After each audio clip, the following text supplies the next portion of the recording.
Hello, let's go ahead and continue our lesson with slope-intercept form of a line.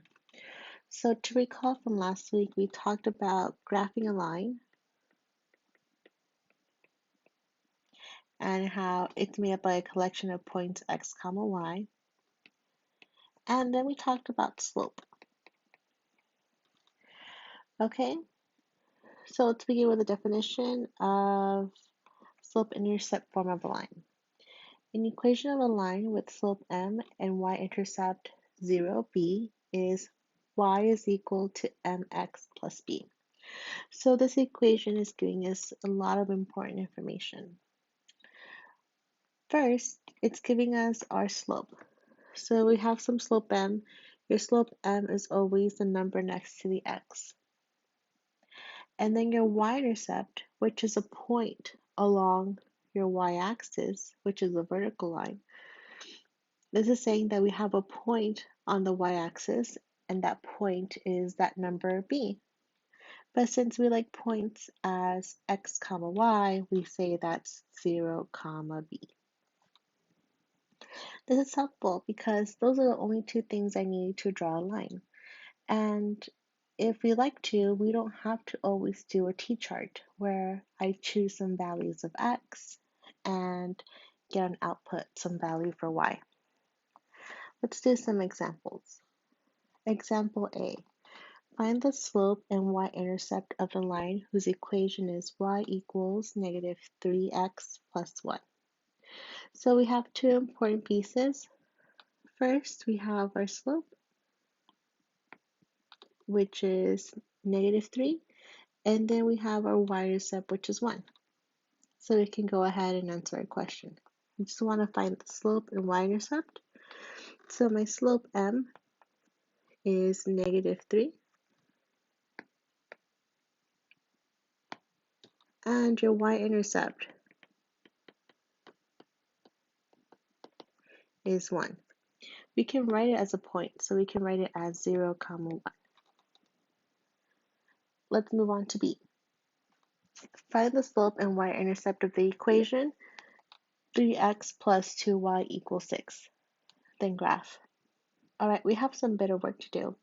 If we look at our equation that we have in the beginning, we see that it's set equal to y, right? Y is by itself. So therefore, we wish to write it in slope-intercept form. We need to solve for y. Make sure y is by itself. So let's go ahead and end this problem. So we have 3x plus 2y is equal to 6. Our next step will be to solve for y. Let's go ahead and get y by itself. So there's y. I need to move that term that's bothering it. So we subtract 3x. So that makes 0. It's gone. And what we do to one side of the equation, I have to do to the other. So minus 3x on the other side. So far, let's rewrite our problem. We have 2y is equal to, let's write our x first. We have minus 3x, so negative 3x. We have a positive 6, so plus 6. All right, we're still not done. I want to get y by itself. So let's go ahead and move that 2 by dividing by 2. And what we do to one side of the equation, we do to the other. So 2 divided by 2 is 1. So that we're left with y is equal to, now I'm going to do something that looks silly. This 2 divides that first term, which is a negative 3x, and it also divides that second term, which is 6. So if it's helpful, draw a heart so you remember that 2 divides each one separately. So that we have negative 3 over 2x, 3 divided by 2, and then 6 divided by 2, we get 3. All right, now I can easily label my slope and y-intercept. So I have a slope of negative 3 over 2, and I have a y-intercept of positive 3. All right, let's go ahead and use those two things to graph. So I want to start off with my y-intercept. Now, y-intercept is a point along your y-axis. So I know above we have our positives, below the origin 0, 0, I have my negatives. So I have positive 3, we're going to have a point at positive 3. Now this point is 0, 3. And then we're going to use our slope, our m. Now our slope m is made up of rise over run. So because I have a negative 3, rise, which would move up and down, would move down 3. And your run, which moves left to right, I have positive 2, so I move right 2. So from our point 0, 3, I'm going to go up 3, 1, 2, 3, and then go to the right 2, 1, 2. And this is our new point that was made from the slope. So again, I went backwards. I was supposed to go down 3. My mistake. We go down 3.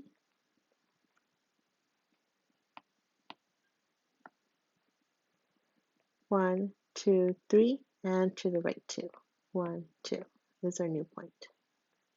And we can create as many new points as we'd like so that we can draw a line.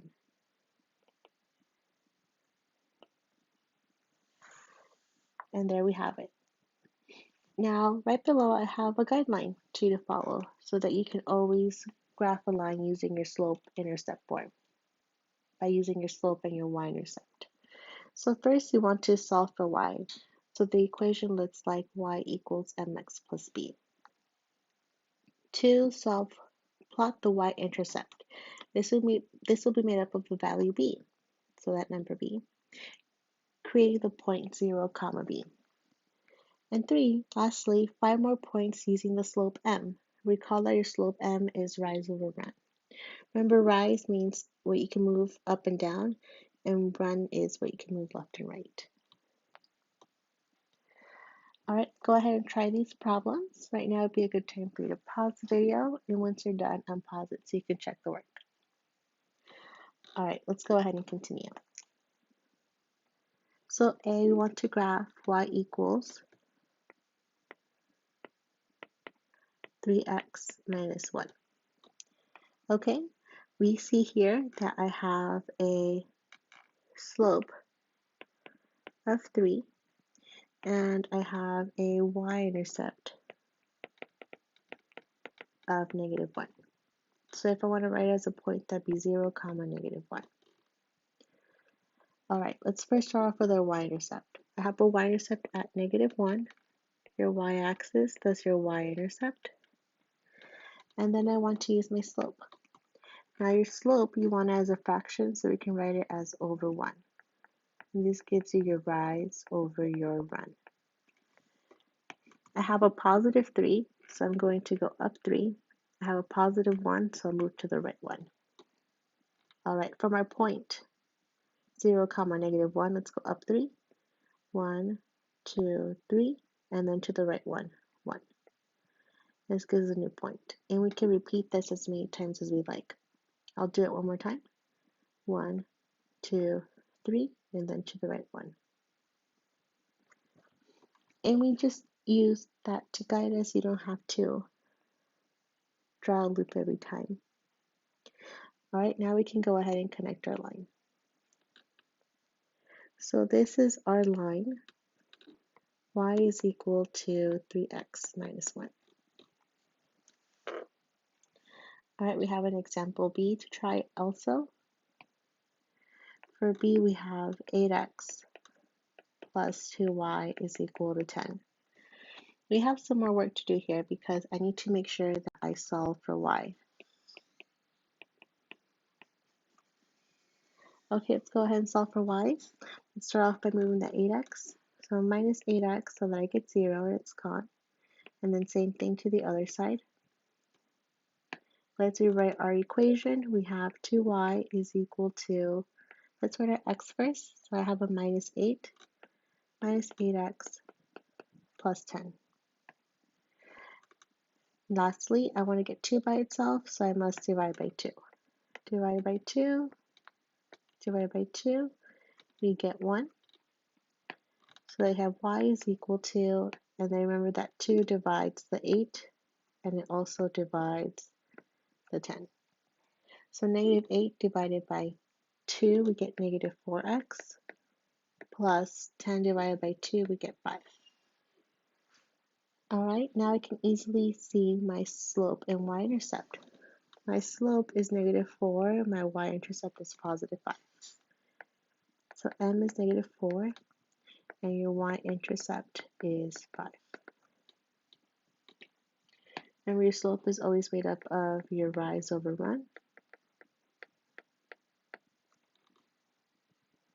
Let's start off by plotting our y-intercept of positive 5. So 1, 2, 3, 4, 5. And then according to our slope, we're going to go down 4 and to the right 1. So let's go 1, 2, 3, 4, and the right 1. I can go ahead and connect my points to see my line. And that is our line for y is equal to negative 4x plus 5.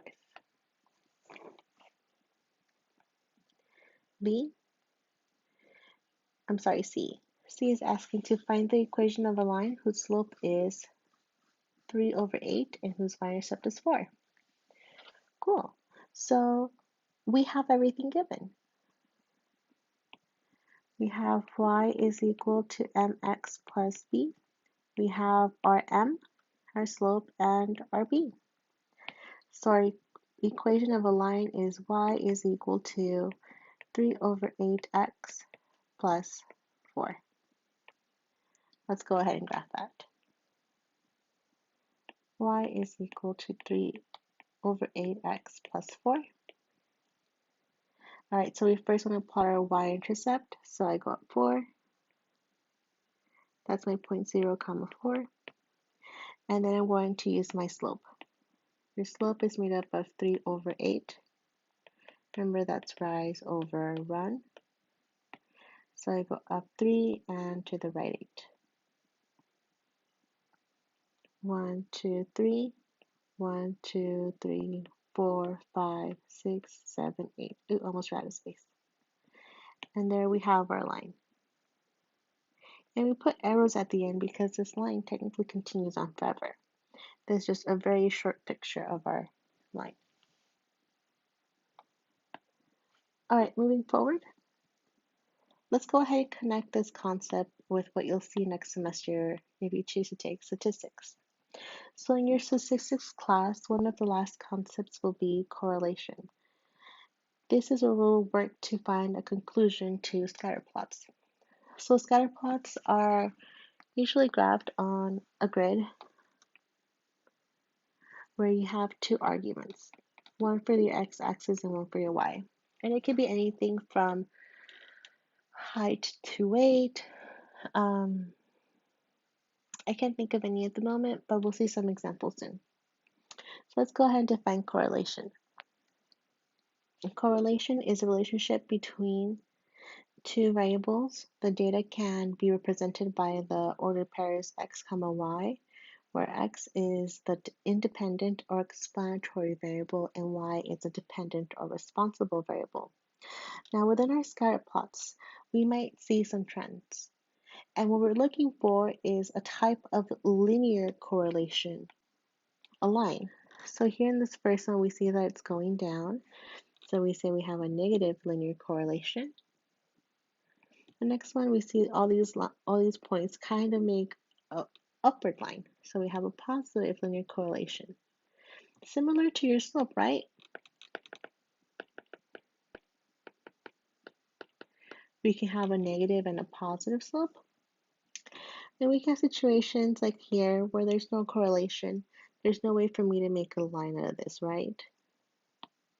And we can have a nonlinear correlation. Here, it kind of makes this U-shaped figure, which if you continue to work with algebra, this is called a parabola, something like a parabola.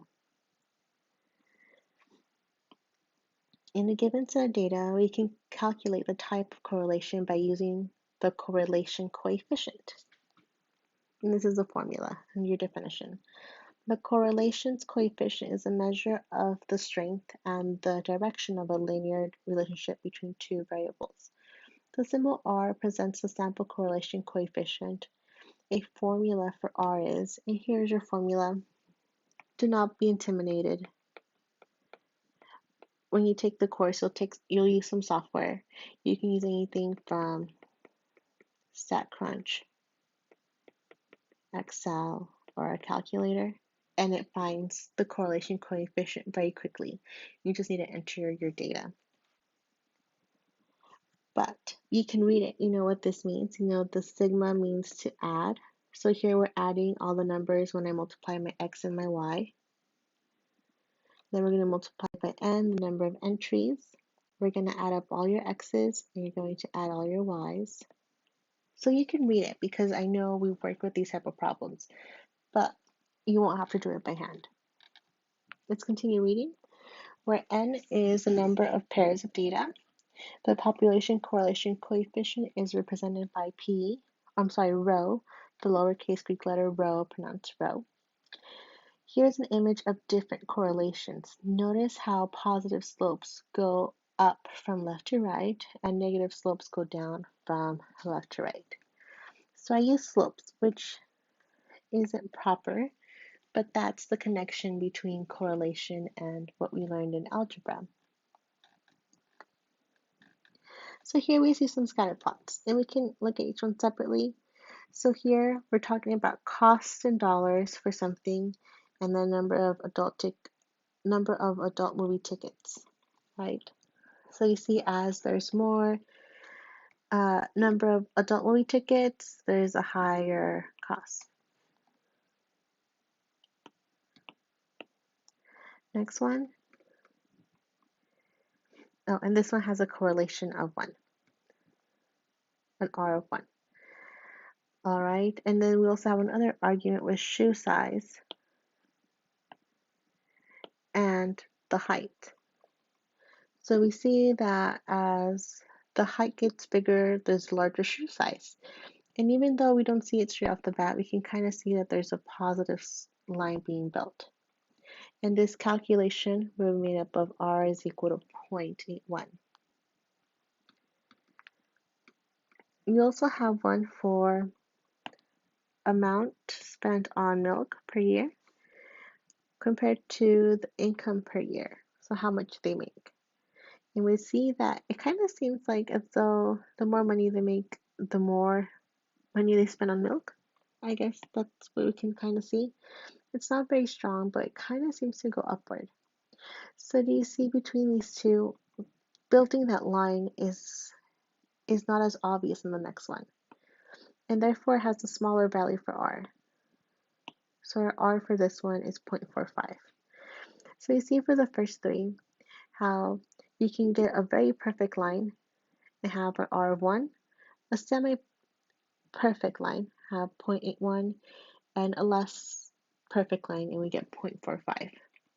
So you want a number that's closer to 1 because that would have a stronger connection between these values.